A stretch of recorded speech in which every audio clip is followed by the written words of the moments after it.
사도행전 신학 아버지 하나님 귀한 시간을 통해서 우리가 깨닫는 지혜를 허락하여 주시고 이것이 앞으로 우리 목회 사역에서 큰 도움과 유익이 될 수 있도록 은혜 베풀어 주시옵소서. 존귀하신 예수 그리스도 이름으로 기도합니다. 아멘. 우리가 항상 할 때 이 책이 무슨 책이다? 하워드 마샬이 사도행전 신학에서 세계적인 신학 석학들 25명의 석학의 논문을 이게 뭔가 모은 것이다. 그래서 그 모은 것도 25명의 석학 중에서 지금 계속하는 것이 지금 이제 5장 부분입니다. 5장 사도행전에 나타난 누구?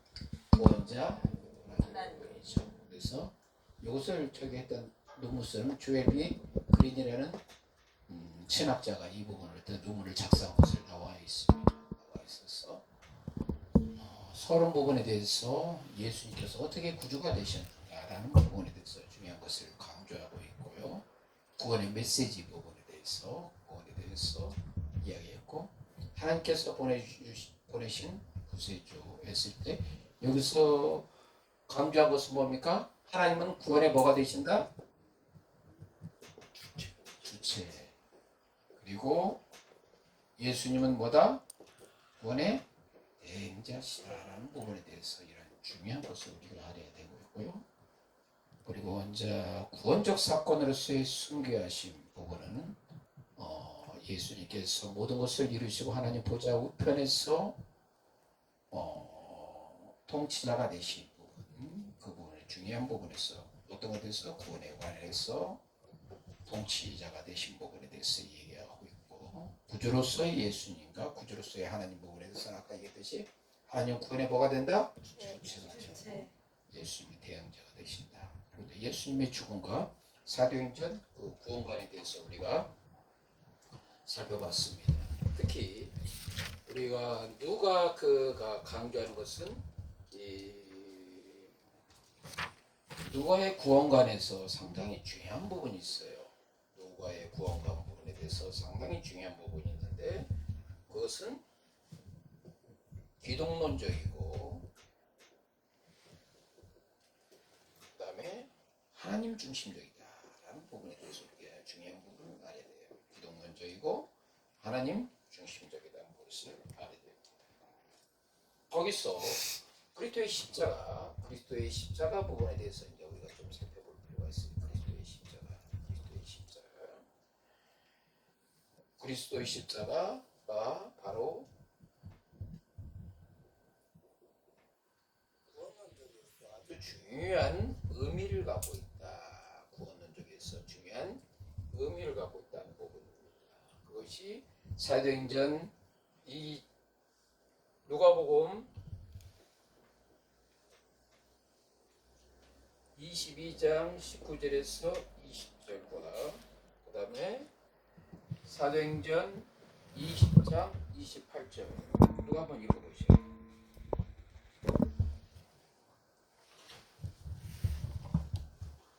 누가복음 22장 19절에서 20절하고 사도행전 20장 28절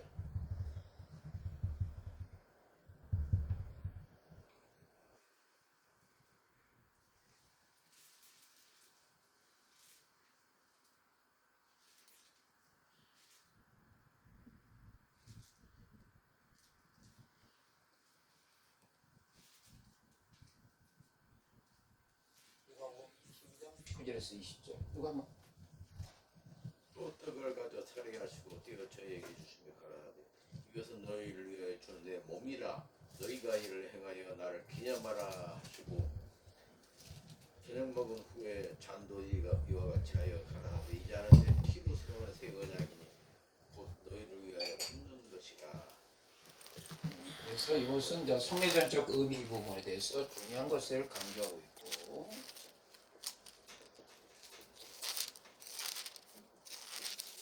사도행전 20장 28절 너희는 자기를 위하여 뜨는 온 양떼를 위하여 삼가라. 사도행전 20장 20장 28절 맞는데요. 맞아요? 네. 그 다시 읽어보세요. 너희는 자기를 위하여 또는 온 양떼를 위하여 삼가라. 성령이 저들 가운데 너희로 감독자를 삼고 하나님이 자기 피로 사신 교회를 치게 하셨느니라. 피로 사게 아멘. 하신 교회를 지게 하셨다는 부분에 대해서 본문적으로서 이제 중요한 의미를 하고 있습니다. 특히 이 그리스도의 십자가 부분에 대해서는 또 그 우리에게 이제 중요한 메시지를 갖고 있는데 그것은 뭐냐면 이 십자가에 대해서 대부분 대다수 유대인들은 어떻게 했습니까? 다수의 유대인들은 거부했죠. 그렇죠? 구속사의 정점이신 예수 그리스도를 거부했습니다. 그런데 이 거부가 오히려 어떻게 됐습니까? 복음에 확산되는 놀라운 계기가 됐다는 거죠. 그렇죠? 다수의 유대인들, 구속사의 정점이신 예수 그리스도를 거부한 것이 오히려 복음의 확산의 계기가 됐습니다. 왜? 이 복음이 어딜 통해서 나갔죠? 이방인을 통해서 바로 전파된 거죠. 이방인을 통해서 전파된 것이. 이 부분에 대해서 제가 말씀드린 것처럼 로마서 11장에 보면 뭡니까? 독참 감람나무인 누구? 이스라엘 백성들, 유대인들의 가지 일부가 꺾였죠. 그리고 어떻습니까? 돌 감람나무의 그 가지가 그 참 감람나무의 가지에 접붙임을 받는 거죠. 그랬을 때 어떤 현상이 나타납니까? 복음이 이방인의 충만한 수가 찰 때까지, 그렇죠? 충만한 수가 찰 때까지 복음이 전파가 됩니다. 전파가 됩니다. 그런 부분에 대해서. 그렇다면 하나님의 약속을 받았던 유대인들은 어떻게 되느냐라는 부분에 대해서 우리는 새로운 신학적인 부분에 대해서 의문을 제기됩니다. 그렇죠? 하나님의 이문은 뭐니까? 우리가 로마서 9장에 보면 이들은 양자됨과 언약과 예배와 약속을 받은 자죠. 아멘. 약속은 내가 여러 번 그 성경을 찾았기 때문에 되찾지 않겠습니다. 이들을 받은 자인데 이들이 구속사의 정점이신 예수 그리스도를 거부했단 말이에요. 그러면 하나님과 이들과 이스라엘 백성들 맺었던 그 언약은 어떻게 되냐 이거예요. 하나님은 어떤 하나님이라? 신실하신 하나님이다. 그럼 신실하신 하나님께서 이 구속사의 정점이신 예수 그리스도를 거부한 이걸로서 영원토록 멸망길에 방치할 것이냐라는 부분에 대해서 상당히 우리는 중요한 신학적 문제를 제기해야 된다는 거죠. 그런데 하나님께서 어떤가? 신실하신 하나님 그 언약을 뭡니까? 약속을 지키신다. 이게 상당히 중요한 의미를 갖고 있어요. 이것이 계시록하고도 직접적인 관계를 맺고 있습니다. 많은 사람들이 이 부분에 대해서 생각을 못하고 있어요. 자, 그것이 어떻습니까? 우리가 로마서 11장 25절서부터 읽어보시죠. 다시 한번 이게 중요한 부분이니까. 25절하고 26절.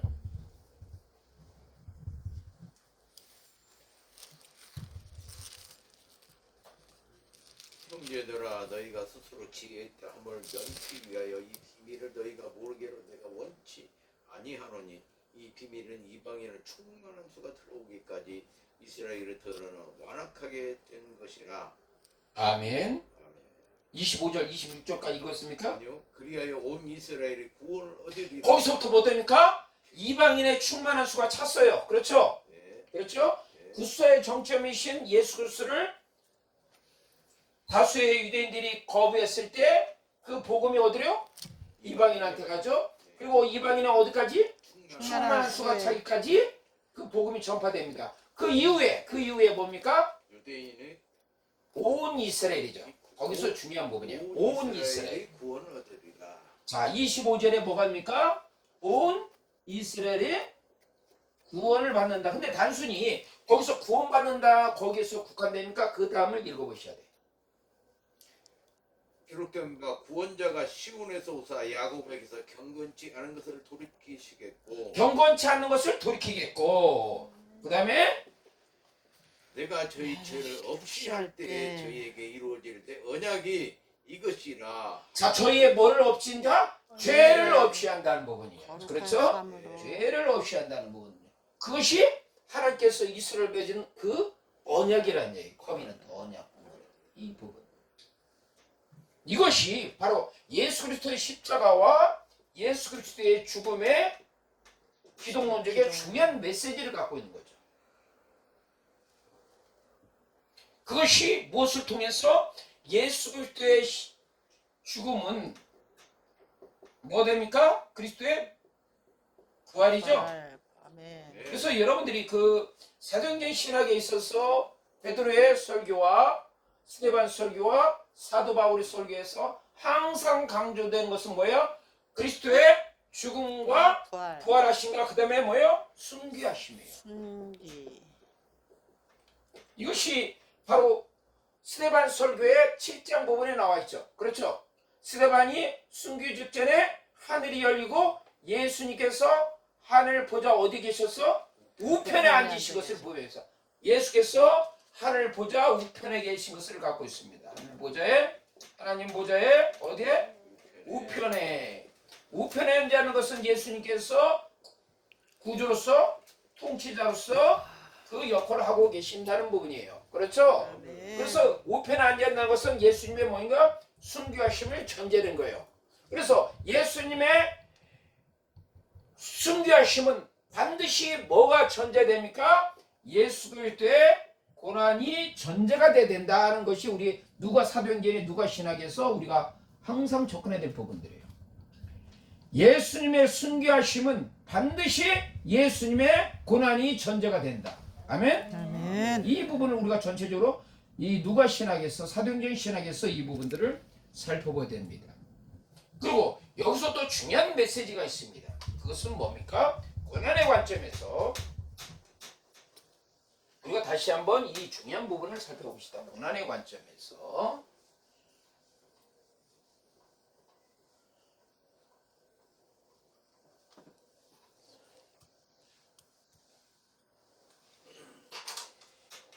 이 고난의 관점에서 우리가 살펴본 것은 뭐냐면 사도행전 20장 24절 부분에 대해서 중요한 그 고난의 관점에서 우리가 살펴볼 필요가 있습니다.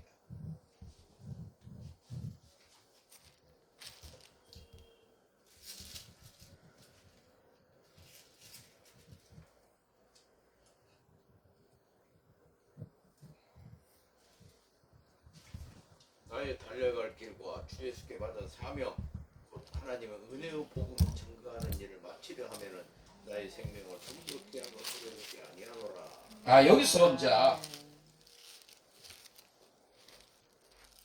그리스도의 제자의 삶과 그리스도의 고난의 상관성 부분을 우리가 살펴봐야 됩니다. 상관성 부분. 그리스도의 제자의 삶과 그리스도의 고난의 상관성 부분을 우리가 살펴봐야 됩니다. 그것은 뭡니까? 제자의 그 삶은, 제자의 고난은 하나의 패러다임을 갖고 있다는 얘기죠. 그러니까 예수 그리스도의 고난과 제자의 삶은 연관성을 갖고 있다는 얘기예요. 뗄 수 없는 관계입니다. 그래서 사도 바울이 그 부분에 대해서 얘기해요.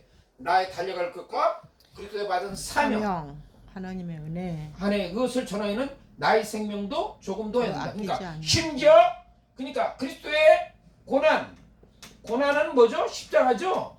아멘. 십자가와 바로 그리스도에 대한 어떤 사명, 이 제자의 삶 그것을 살기 위해서는 반드시 생명까지 하나님 앞에 바쳐야 된다. 이게 제자의 삶의 패러다임이라는 얘기예요. 그러니까 누가에 나와 있는 누가의 신학에서 특히 사도행전 부분에서 강조된 것은 제자들은 뭐야? 생명까지 바치라는 얘기예요. 사도행전 1장 8절에 오직 성령이 임하시면 너희가 권능을 받고 예루살렘과 온 유대와 사마리아 땅끝까지 내 뭐가 되냐? 증인 되게. 그 증인 되라는 것이 뭐예요? 죽음까지 각오하라는 얘기예요. 그러기에 사도 바울이 1차, 2차, 3차 선교 여행을 마치고 나서 예루살렘 방문했을 때 수많은 선지자들이 뭐랬습니까? 네가 방문할 예루살렘에서 환난과 결박이 있다 없다? 있다고 그랬어요. 심지어 아가보 선지자가 사도 바울에게 띠를 메고 나서 이 띠를 맨 자는 환난과 결박을 당한다 안 당한다? 당한다고 그랬어요. 어디 가면? 예루살렘에. 그러니까 사도 바울이 예루살렘에 가는 부분에 대해서 그런 것을 알았다 몰랐다 환난과 결박을 알았다는 얘기예요. 그러나 뭐예요? 죽으면 죽으리라고 같이. 그렇죠. 그게 뭐야? 예수 고난에 대한 그리스도의 십자가에 대한 부분에 대해서 상관성을 갖고 있는 거예요. 제자의 삶의 패러다임이라는 얘기예요. 그러니까 우리가 이번에 우리가 이러한 하워드 마샬에 대한 이 부분에 대해서 할 때 사도행전 신학을 통해서 이전에 여러분들이 알지 못했던 새로운 신학의 패러다임과 그 부분에 대해서 메시지를 여러분들이 발견해야 돼요. 그래서 이것을 여러 관점에서 지금은 어떤 구원의 관점에서 우리가 이 부분을 살펴보는 것입니다.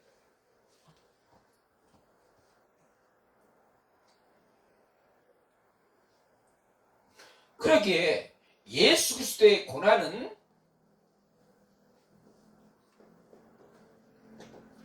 하나님의 목적을 이루는 것이다. 이 부분이 가장 중요한 부분을 갖고 있어요. 예수 그리스도의 죽음은 하나님의 목적을 이룬다. 그래서 그리스도가 당한 고난, 수치, 이것은 궁극적으로 뭡니까? 하나님의 목적. 하나님의 목적인데 그것은 뭔가 그리스도의 순교의 전제 조건이다라는 부분을 중요하게 이 기독론적 부분에 대해서 강조하고 있습니다. 다시 한번 강조합니다. 그리스도의 고난은 뭐야? 하나님의 뭐야? 목적을 이루기입니다. 그러게 로마서 5장 8절에 우리가 아직 죄인 되었을 때 그리스도께서 우리를 죽으심으로 하나님께서 우리에 대한 자기의 뭐인가? 사랑을 확증하셨다는 부분이죠. 이게 하나님의 목적이에요. 그리고 그것은 뭡니까? 그리스도의 순교하심. 그것은 내 원수를 내 발등상에 두기까지 하나님 우편에 앉아 있으라고 그랬잖아요. 그렇죠? 그것은 뭐예요? 그리스도가 뭐로서? 구원자로서 그 사역을 감당하신 분입니다.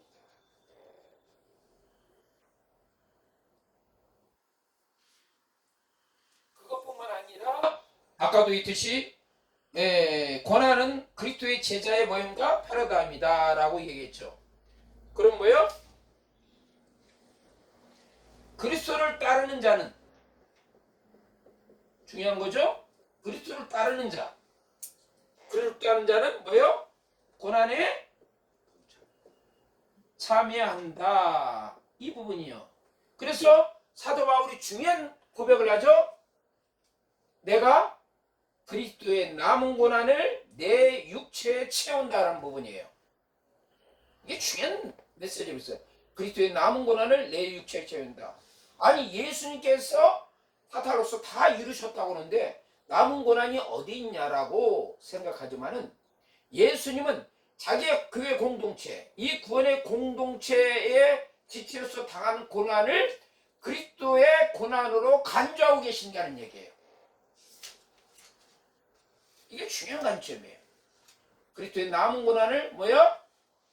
바로 그리스도가 당한 고난으로 간주하신다. 그러게 그 입장에서 그리스도의 남은 고난을 바로 내 육체에 채운다는 사도 바울의 고백이 있어요. 이게 신학적인 중요한 이 관점과 연관성을 갖고 있는 거예요. 그래서 여러분들이 어떤 사도행전에 대한 신학을 공부하면 사도행전만 공부하는 것이 아니라 거기에 연결되는 구약에 대한 신학과 그 다음에 신학에 대한 이 바울의 서신과 관련된 모든 것을 서로 연관성을 상관성 있게 여러분들이 살펴봐야 된다. 그렇죠?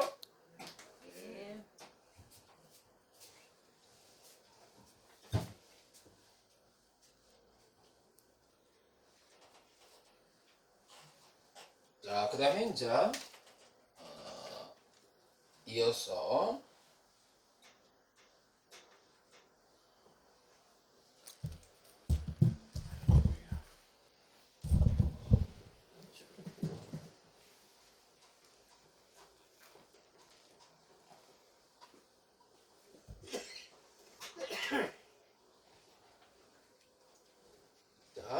여기서 사도행전에 대한 구원자 안에서 첫 번째는 서론, 그 다음에 구원의 메시지, 하나님께서 보내신 구세주, 그 다음에 네 번째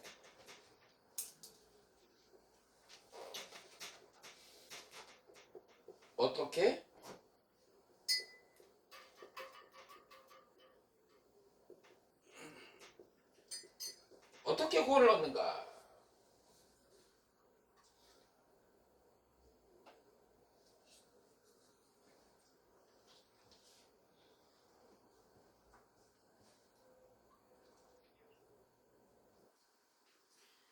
중요한 것은 뭐냐면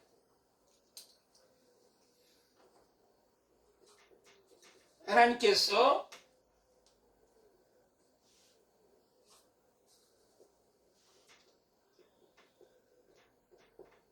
인간 역사에 개입하신다라는 부분이에요. 하나님께서 인간 역사에 개입하신다. 그리고 복음으로 초대하신다. 누구를 초대합니까? 하나님께서 인간 역사에 개입하시고 복음으로 초대했는데 누구요? 유대인과 이방인. 유대인과 이방인이에요. 유대인을 초대 안 한 게 아니에요. 유대인도 초대했고 누구요? 이방인도 초대했어요. 자, 하나님께서 복음으로써 초대했습니다. 누구한테?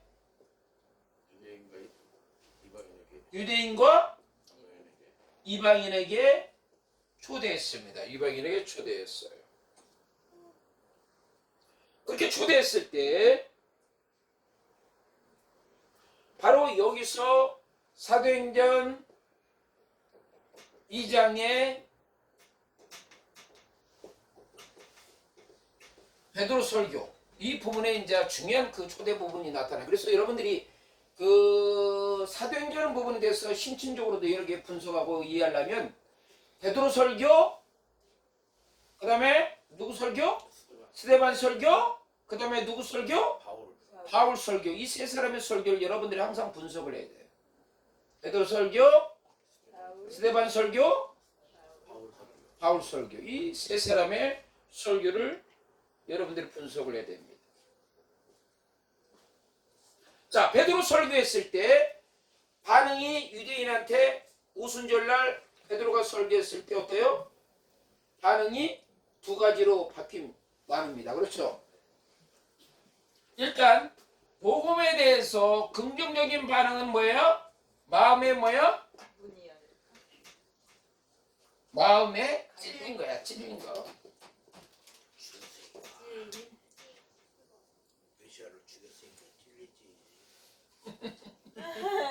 이것이 뭐하고 바로 연결됩니까? 회개하고 연결된다는 거예요. 아멘. 마음에 찔리고 회개에 연결되고 그 다음에 그들이 뭐예요? 형제들아 우리가 어떻게 할까?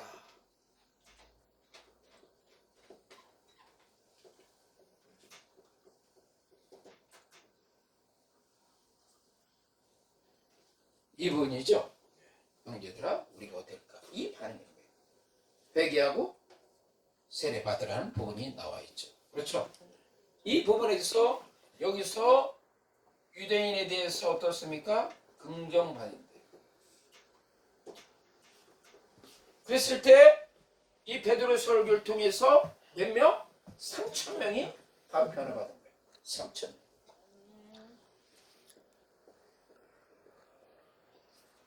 근데 여러분 이거 아셔야 돼. 이 3,000명이 이 변화받은 부분들이 정기 작업을 누가 하셔서 예수님이 3년만 공생애 동안 이미 다 해놨어. 마음을 이미 터치를 해놓은 거야. 어? 베드로가 그냥 한 번 설교 잘해가지고 3,000명이 돌이킨 게 아니라 예수님이 3년 반 동안 공생의 사역을 통해서 그 돌짝 같은 마음을 갈아 엎으셨기 때문에 그 중에서 그래도 3,000명이 돌아온 거야. 네. 인간이 얼마나 강박해. 그렇게 3년 반 동안 예수님이 인카네이션에서 오셨는데 그 중에서 인간들 중에서 그래도 3,000명 돌아온 거 그래도 대단하지. 3,000명이니까 그때 당시에 3,000명이면 올해 뭐 요즘 같으면 그냥 10만 명이 30만 명이지 30만 명. 대단한 겁니다. 그러나 대다수인 유대인들은 어때요? 거부했죠? 대다수 유대인들은 거부했어. 특히 이 기득권자들이죠. 대부분. 그렇죠? 이들은 왜요? 내 제사장, 바리새인, 사두개인, 서기관들. 그렇죠? 이들은 복음을 거부합니다. 그리고 여기에 동조하는 대다수 무리들은 거부하는 거죠. 그러게 어때요?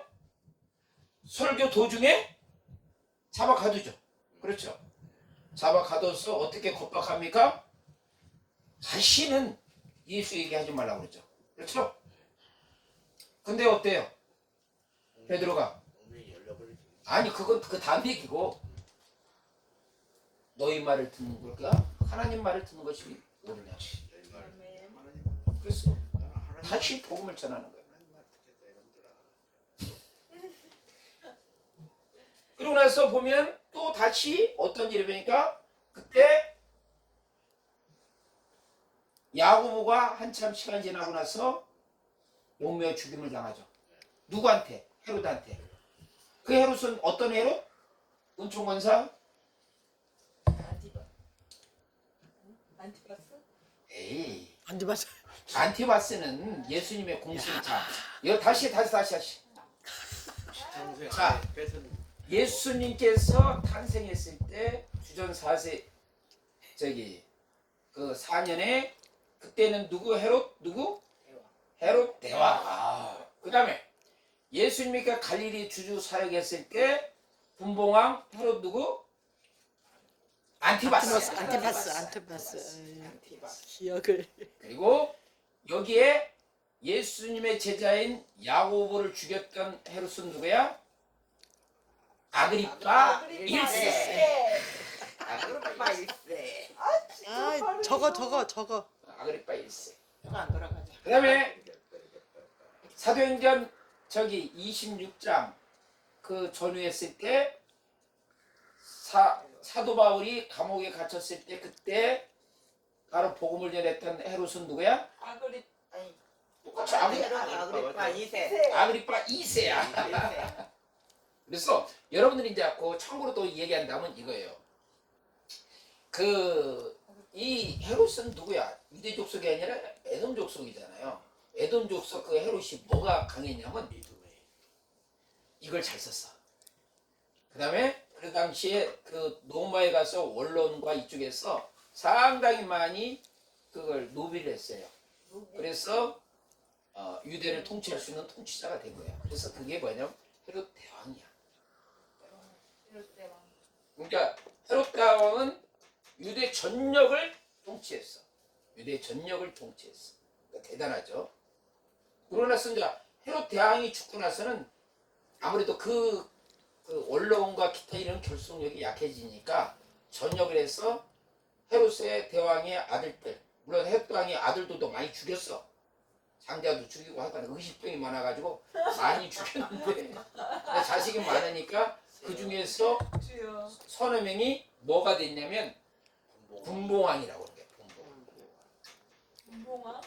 그래서 특별히 예수님께서 사역을 많이 했던 지역이 뭐야? 갈릴리 지방이야. 갈릴리 지방의 분봉이 그때 그러니까 예수님의 3년 만에 공생의 주 사역지가 어디야? 갈릴리잖아. 그럼 갈릴리 부분에 대해서 그때 통치했던 것은 분봉왕 헤롯 뭐야? 안티바스. 안티바스. 이렇게 나눠주고 나서 이제 분봉왕들이 이제 사라지는 해서 그 다음에 누가 있냐면 아까 또 이시 헤롯 아그리파. 이 왕도 뭐가 강했냐면 이게 강했어. 노비가 강했어. 그래서 헤롯 대왕 정도의 그 정도 통치는 아니었지만은 그래도 유대 전역을 상당히 통치했어. 누가? 아그리파 1세가. 근데 이 아그리파 1세가 뭐야? 야고보 죽이고 베드로도 어때요? 잡아서 죽이려고 하는 거야. 그러니까 내일이면 어때요? 무교절에 잡았고 내일 6월절에 죽이려고 그랬어. 예수님 죽이는 것처럼. 그런데 주의 사자가 나타나서 옥문을 열고 일단 베드로의 탈출. 하고 옥문도 열고 첫째 수비대, 둘째 수비대, 마지막에 성문까지 다 나갔어. 근데 교회는 베드로를 위해서 기도했어, 안 했어? 했어요. 했어. 했는데 어때요? 막상 베드로가 나타나자 올라봐. 아니 저기 베드로를 본 그 여자가 거기는 그 공동체한테 아 베드로가 왔습니다 했더니 무슨 베드로가 살아서 왔느냐? 그러니까 그들은 뭐야? 아니 모르는 게 아니라 기도하면서 안 믿은 거지. 베드로의 그 풀려나는 것을 열심히 특심으로 기도했는데 정작 베드로가 풀려났는데 믿었어 안 믿었어 인간들이 안 믿었어. 믿음이 작아. 이제 그런 사건이 있었고 그다음에 이제 그 헤롯 아그리파 1세가 교만해가지고 술 먹고 죽고 나서 주의 사도를 죽였는데 멀쩡하고 있어. 하나님께서 그냥 사자본에 죽여버렸지. 그다음에 헤롯 아그리파 2세. 근데 2세는 또 1세보다도 상당히 통치력이 떨어지는 상태야. 거의 호수아비 통치자야. 그 호수아비 통치자가 나타났을 때 그때 여기와 관련된 것은 뭐야? 사도 바울이 가이사라에 있는 그 감옥에 있을 때 그 부분에 대해서 이렇게 변증하는 예수님이 변증하는 이제 스토리가 사도행전. 그러니까 여러분들이 하게 되면 헤롯만 생각해 버리면 답이 나와 안 나와? 안 나와. 항상 4명의 헤롯 때와 헤롯 누구? 다음? 아그리파. 아이, 안티바스. 사역대 안티바스. 안티바스. 헤롯 아그리파 1세. 그다음에 이쪽에서 그 야고보 죽였던 사람은 헤롯 아그리파 1세. 가이사라에 있을 때 사도 바울께 변증받았던 왕은 헤롯 아그리파 2세. 5번 더 할 거야. 안티바스가 잘 안 나오는 거. 이름이 어려워. 안티프라미스. 안티파스. 파스. 아이고 안티바스. 안티바스. 이름보다 안티바스. 이름이 어려워. 아 그러니까 안티 파스? 파스 안티프라미하고 안티파스 두 가지 합성하면 알 수 있어. 아그리파만 잘 생각해. 아그리파.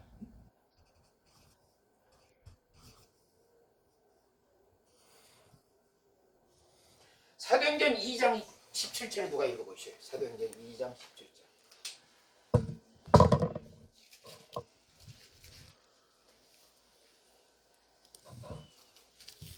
하나님이 가라사대 말세에 내가 내 영으로 모든 육체에게 부어주느니 너희 자녀들은 예언할 것이요 너희 젊은이들은 환상을 보고 너희 늙은이들은 꿈을 꾸리라. 이것이 이제 구원에 대해서 중요한 관점을 갖고 있어요. 그리스도의 죽음과 부활, 그 다음에 그리스도의 이 순교하심은 상당히 중요한 것을 쓰였어요. 그리스도의 순교하심은 하나님의 보좌 우편에서 주님께서 내 원수가 내 발등상이 되기까지 애써서 이 통치 이 부분을 이야기하는 것뿐 아니라 그리스도의 순교하심은 바로 성령님의 강림하심과 밀접한 관계가 있는 부분이에요. 그래서 이 부분을 항상 내가 강조하는 게 요한복음 14장 16절, 14장 26절, 15장 26절이야. 그래서 이것은 항상 상관성을 갖고 해야 돼. 자, 요한복음 14장 16절.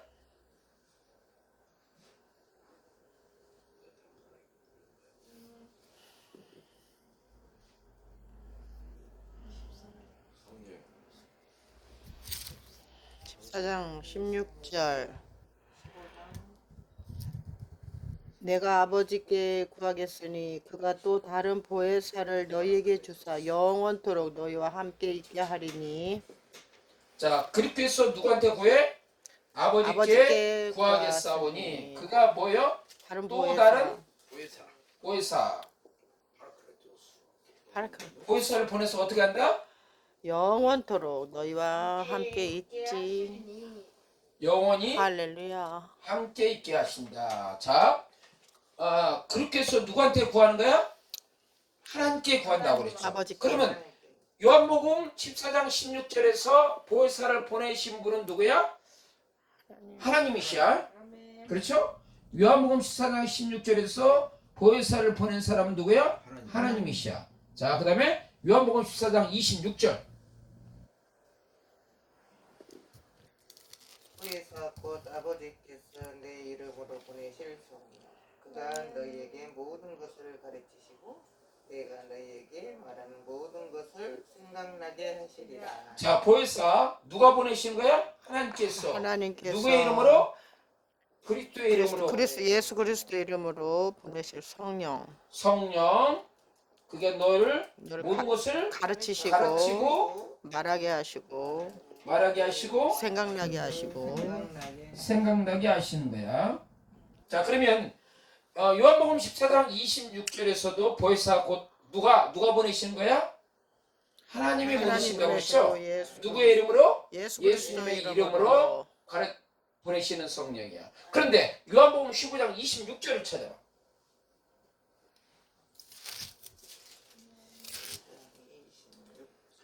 그날에 너희가 내 이름으로 구할 것이요 내가 너희를 위하여 아버지께 구하겠다 하는 말이 아니니.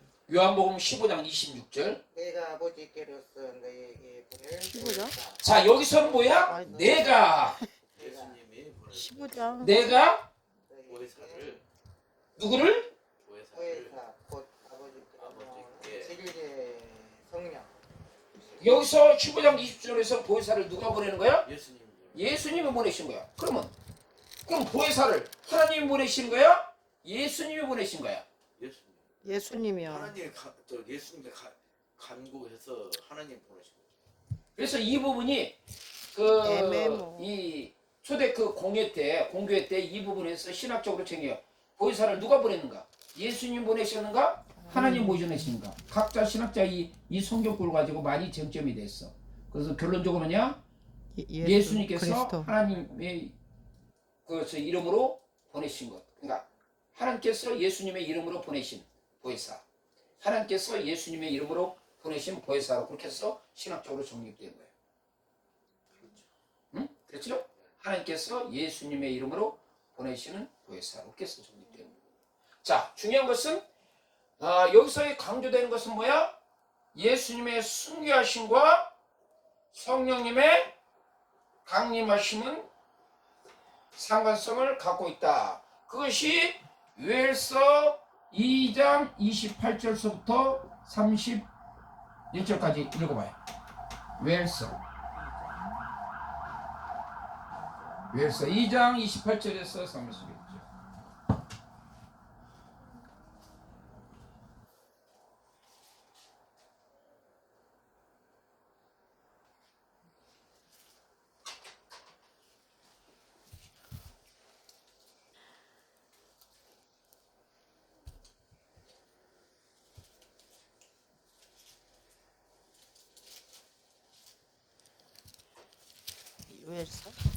요엘서 2장 28절에서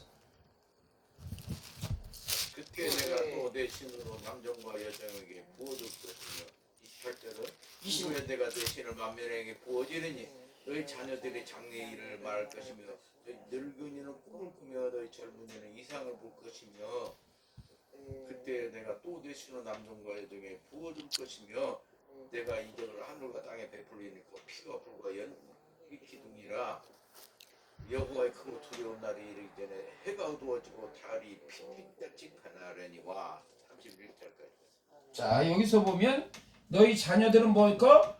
예언할 것이요 너희 젊은이는 환상 이상을 보고 늙은이는 꿈을 꿈을 꾸고 그리고 그 신을 뭐게 남종에게 여정에게 누구에게 모든 이에게 모든 이에게 아멘. 성령 복음에서 모든 얘기했어. 그러면 이 성령께서 모든 이에게 부어주신 것 그것을 그러면 이 성령 받은 자에게 하나님께서 요구하시는 게 뭐냐? 말세에 성령을 부으셨을 때 그 성령 받는 주의 백성들에게 요구하시는 건 뭐냐? 이게 중요한 거예요. 전혀 다른 삶이야. 지금 사도행전에서 강조하는 것은 뭐야? 전혀 다른 사람을 요구하는 거예요. 이전과 다른 사람. 그 다음에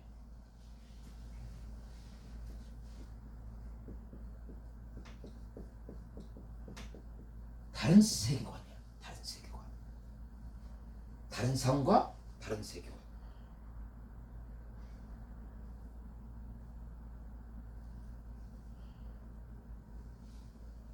그것이 구체적으로 뭐야? 제자의 삶이지. 그렇죠? 제자의 삶. 그리스도의 고난에 참여하는 제자의 삶. 증인되는 제자의 삶. 자기를 부인하고 십자가를 지는 제자의 삶. 아멘. 이걸 요구하는 거야, 사도행전. 여러분들이 사도행전에서 이 부분에서 이걸 놓치면 안 꼽는 찐빠인 거야. 단순히 성령 받았다 그것을 강조하는 게 아니야. 성령 받은 너가 다른 사람을 살아라는 얘기야. 다른 세계관을 가지라는 얘기야.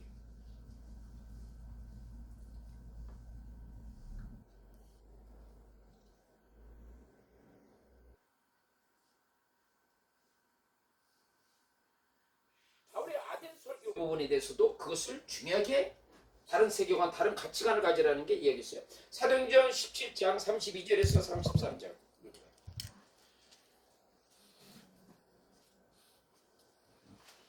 다시 한 번만요. 사도행전 저희가 17장. 저희가 죽은 자의 부활을 듣고 혹은 기동도 하고 혹은 이 일에 대하여 내 말을 다시 듣겠다 하니 이에 바울이 저희 가운데서 떠나네. 여기서 사도 바울이 그 이방, 아덴에 있는 이방 사람들한테 죽은 자의 부활에 대해서 얘기하는 부분이죠. 그렇죠? 그래서 그들에게 요구하는 것은 바로 다른 세계관을, 그분은 우리가 사도행전 17장에 보게 되면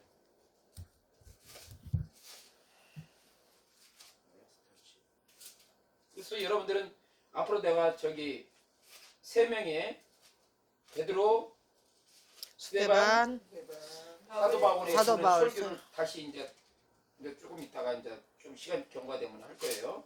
그 부분에 대해서 그 설교를 통해서 우리가 분석하면서 그들의 설교에서 어떤 메시지를 갖고 있는가 부분에 대해서 나와 있습니다. 이거 사도행전 17장에서 보니까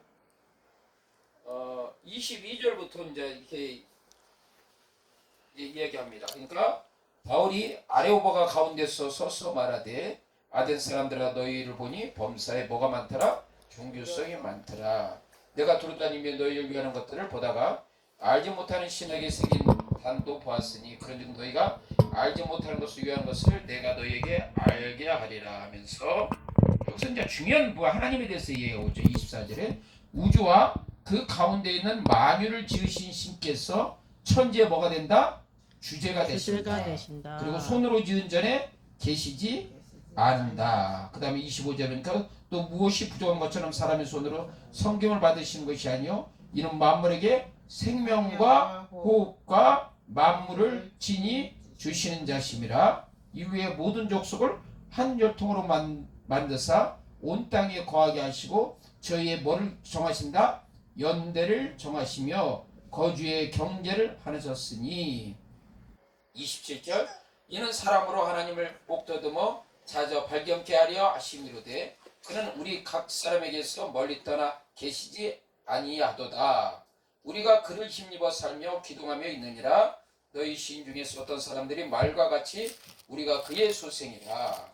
이런즉 이와 같이 신의 소생이 되었은즉 신을 금이나 은이나 돌에다 사람의 기술에 고안한 것으로 새긴 것들과 같이 여길 것이 아니라. 그러니까 신에 대한 새로운 인식을 세부시키는 거죠. 알지 못하는 시대에는 하나님이 허물지 아니하셨거니와 이제는 어디든지 사람을 다 명하사 회개하라 하셨으니. 그러니까 새로운 가치관을 지금 세계관을 이야기하는 거예요. 그렇죠? 31절 이는 정하신 사람으로 하여금 천하의 공의를 심판하는 날을 작정하시고 이를 저를 죽은 자 가운데서 다시 사신 것으로 모든 사람에게 뭡니까? 믿을 만한 증거를 줬다. 믿을 만한 증거. 그러니까 이런 것을 얘기했을 때 다른 세계관 이것을 하나님께서 요구하신다라는 부분이에요. 이제 이해가 되셨죠? 지금 끝났습니까? 아니, 네, 지금 45분요. 이제 5분 정도만 더 하겠습니다. 그 다음에 여기서 이제 중요한 부분이 있습니다. 그것은 뭐냐면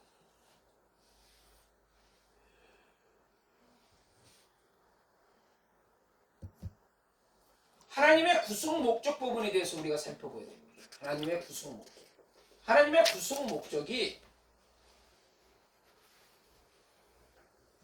하는 목적에 있어서 구약과 신약의 상관성을 우리가 살펴봐야 됩니다. 하나님의 구속 목적에 있어서 구약과 신약의 상관성.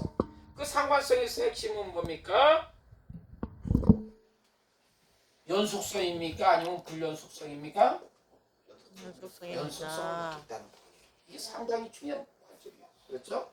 그렇게 베드로 설교나 스데반 설교나 사도 바울의 설교에 있어서 항상 강조되는 게 뭐예요? 구약을 인용하고 있다. 그건 뭐예요? 구약과 상관성을 갖고 있다는 그 핵심이에요. 구약을 인용했다는 것은. 그 부분에서 중요한 메시지를 갖고 있습니다. 구약을 인용했다는 것은 구약 부분에 대해서 중요한 상관성을 갖고 있습니다.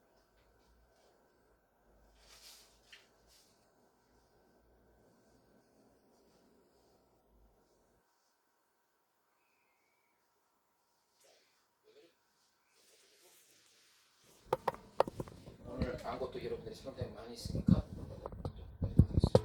참 주신 하나님 감사합니다.